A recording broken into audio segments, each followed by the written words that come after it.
Hello everyone and welcome to the DSA with Java series by Boolean academy. आज के video में हम बात करेंगे एसिम्प्टोटिक नोटेशंस के बारे में। बट उससे पहले हमें इस पर्टिकुलर कोड का ऑर्डर ऑफ ग्रोथ डिटरमाइन करना होगा कि यहाँ पे हमारे पास एक लीनियर सर्च का कोड है। ये मेथड बेसिकली क्या करेगा, एक एरे इनपुट लेगा और एक टारगेट एलिमेंट को इनपुट लेगा। इसका काम क्या होगा, ये इस पर्टिकुलर टारगेट एलिमेंट को इस एरे के अंदर ढूंढेगा। मतलब ये इस एरे को 0 से अप टू द लेंथ -1 तक ट्रेवर्स करेगा। अगर वो एलिमेंट, ये टारगेट एलिमेंट इस एरे में प्रेजेंट हुआ तो उस पर्टिकुलर इंडेक्स को वो रिटर्न कर देगा।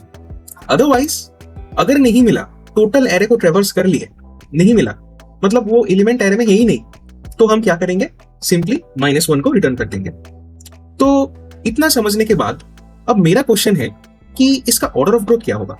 तुम लोग बोलोगे कि इसका ऑर्डर ऑफ ग्रोथ होगा लीनियर, राइट?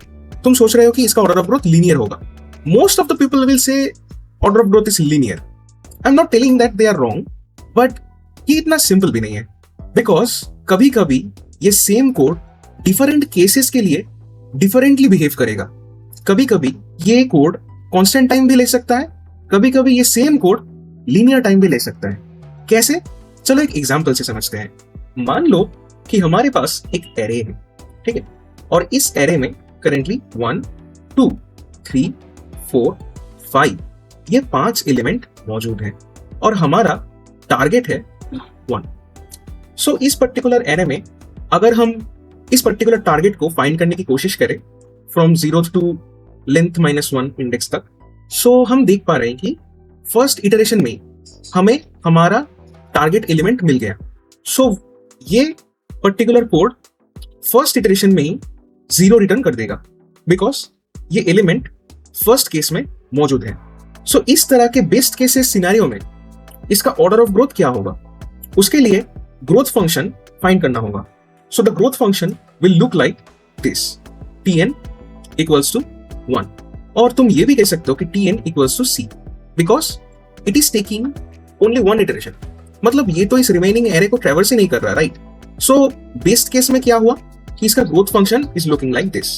सो इसका ऑर्डर ऑफ ग्रोथ क्या होगा? सो इसका ऑर्डर ऑफ ग्रोथ होगा कांस्टेंट। कभी कभी ऐसा भी हो सकता है कि हम जो टारगेट एलिमेंट फाइंड कर रहे हैं वो इस एरे में प्रेजेंट है ही नहीं। मतलब एज्यूम करो कि हमारे पास वही सेम एरे है 1, 2, 3, 4, 5 और हमें ढूंढना है टारगेट इज एक्चुअली 6। अब इस एरे को ट्रेवर्स करने के टाइम पे हमने देखा कि यहाँ पे कहीं भी 6 नहीं है, तो हमने ये पूरा एरे को ट्रेवर्स किया। सो इस टाइम पे हमारा ग्रोथ फंक्शन कैसा दिखेगा? The growth function will look like this, because हमने ये पूरा एरे को ट्रेवर्स किया। So the order of growth for this type of scenario will be linear. इसका मतलब क्या कि वर्स्ट केस में ऐसा भी हो सकता है कि एलिमेंट इस लास्ट इंडेक्स में मौजूद है, या फिर कभी कभी ऐसा भी हो सकता है कि एलिमेंट इस पर्टिकुलर एरे में है ही नहीं। तो इस वर्स्ट केस सिनेरियो में इसका ऑर्डर ऑफ ग्रोथ होगा लीनियर। अब इसका एवरेज केस क्या होगा? एज्यूम करो कि हमने इन टाइम्स इन डिफरेंट एरेस के लिए ये कोड एग्जीक्यूट किया। सो एक काम करते हैं, इसको एक टेबल फॉर्मेट में लिखते हैं, पोजीशन और नंबर ऑफ कंपैरिजंस। तो एज्यूम करो कि हमने इन टाइम्स इन डिफरेंट एरेस के लिए ये कोड एग्जीक्यूट किया एंड फर्स्ट एरे में वो एलिमेंट फर्स्ट पोजीशन में था। तो नंबर ऑफ कंपैरिजंस कितने करने होंगे? अगर किसी एरे में कोई एलिमेंट फर्स्ट पोजीशन में हो, जस्ट लाइक यहाँ पे, अगर किसी एरे में कोई एलिमेंट फर्स्ट पोजीशन पे हो, यहाँ पे हो, तो कितने कंपैरिजंस करने होंगे? फर्स्ट एलिमेंट में target equals to this array index, array of 0 हो जाएगा। तो मतलब क्या, फर्स्ट पोजीशन में अगर देखें तो एक ही कंपैरिजन करना होगा, ठीक है। अगर सेकंड पोजीशन में हुआ तो पहले एलिमेंट को देखेंगे, देन सेकंड एलिमेंट को देखेंगे। सेकंड एलिमेंट के देखने के टाइम पे सेकंड इटरेशन में हमें वो एलिमेंट मिल गया, तो 2 कंपैरिजन लगेंगे, ठीक है। तो एक पैटर्न तो तुम ऑब्जर्व कर ही पा रहे हो कि थर्ड एलिमेंट में अगर थर्ड पोजीशन में हुआ तो 3 कंपैरिजन करना होगा। तो ऐसे करके ही अगर कोई एलिमेंट इन एक पोजीशन में हो तो हमें इन कंपैरिजंस करने होंगे। तो इसका ग्रोथ फंक्शन कैसा होगा? अगर हम इसे देखें, थोड़ा ऑब्जर्व करें, सो the growth function of average will be 1 + 2 + 3 + ... n, ठीक है। बट हमें इसका एवरेज केस के लिए ग्रोथ फंक्शन डिटरमाइन करना है, राइट? सो फर्स्ट केस में एक बार, सेकेंड केस में 2 बार, थर्ड केस में 3 बार, ऐसा करके इनथ केस में इन टाइम्स हमें कंपैरिजन करना हुआ। और हमने ये कितनी बार किया? इन टाइम्स किया।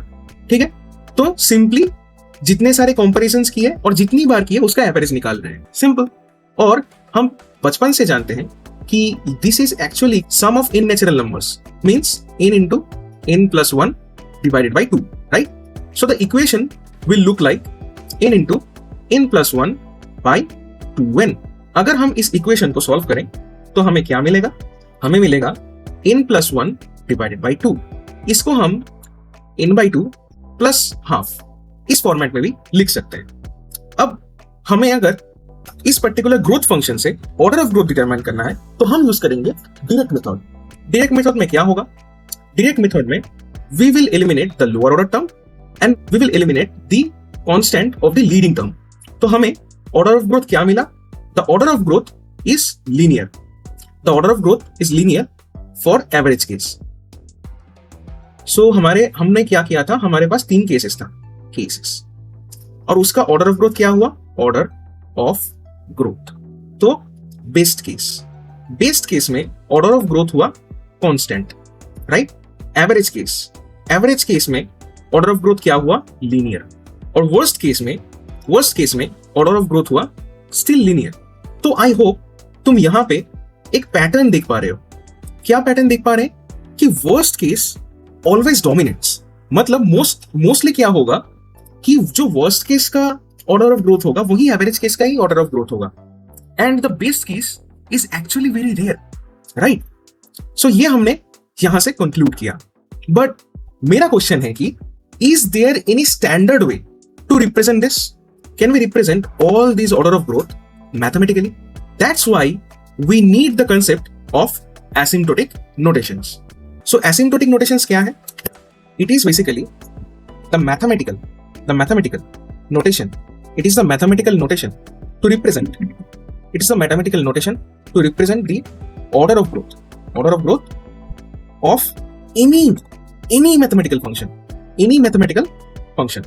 मतलब अगर हमारे पास एक mathematical function है, so उस function का order of growth हम mathematically in mathematical notation से represent कर सकते हैं.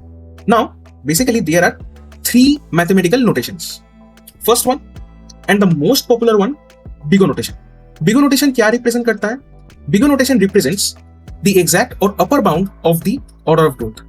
Actually, this is the maximum order of growth. मतलब इससे बुरा क्या ही होगा? The worst case mindset. ठीक है, हमारे पास एक और है big theta. ठीक है, big theta. This represents tight bound. मतलब क्या? Exact order of growth. और एक और हमारे पास है omega. This represents lower bound. मतलब इससे अच्छा क्या हो सकता है? The best case mindset, and this is the minimum order of growth. ये वर्स्ट केस माइंडसेट है, मतलब the maximum order of growth. This is the exact mindset, means this is the exact order of growth, and this is the best case mindset, मतलब minimum possible order of growth. अगर मैं लिखूं order of growth of linear search is big O of n, तो इसका मतलब क्या हुआ? इसका मतलब इट कैन टेक लीनियर और लेस देन लीनियर टाइम.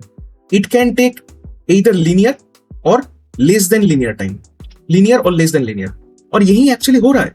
तुम देखो कि बेस्ट केसेस के लिए ये कांस्टेंट टाइम लेगा और एवरेज और वर्स्ट केसेस के लिए ये लीनियर टाइम लेगा. सिमिलरली अगर मैं लिखूं the order of growth of linear search is omega 1, तो ये एक्चुअली क्या रिप्रेजेंट करता है? ये omega 1 is actually the complete opposite of the big O. This represent it takes either constant or higher than constant time. This is also true. Why? Because we have already seen that it can take constant or higher than constant time, right? But mostly in real world order of growth calculations or order of growth analysis, हम big omega को ज्यादा use नहीं करते, because we always more eager to learn about the worst case and the average case. मतलब exact bound और upper bound क्या होगा वही हम mostly determine करने की कोशिश करते हैं. अब मैंने big omega और big O तो समझा दिया, but big theta का क्या? पिछले वीडियो में मैंने बोला था तुम्हारे पास एक एरे है, इस एरे का मैक्स, मिन, ठीक है, मिनिमम एलिमेंट या फिर सम, ये तीनों अगर डिटरमाइन करने की कोशिश करे तो उस पर्टिकुलर केस में the order of growth will be linear, right? The order of growth मतलब तीनों ही केस में the order of growth is linear, right? But एक चीज समझो, एरे का साइज कुछ भी हो, बट उसका मैक्स या मीन या सम ये डिटरमाइन करने के लिए तुम्हें उस इंटायर एरे को ट्रेवर्स करना ही होगा।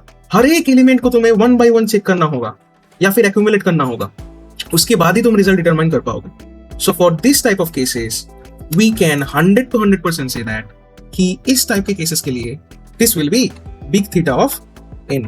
मतलब क्या?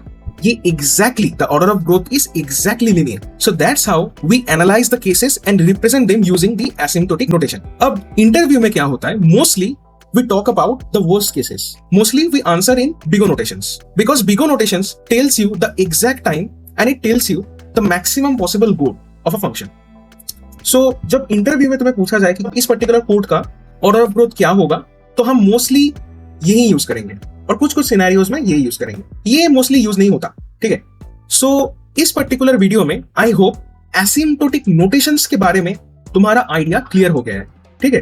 अब नेक्स्ट वीडियोज में हम बिगो, बिग थीटा और बिग ओमेगा को डिटेल में समझेंगे, ठीक है? I hope you like this video and thanks for watching.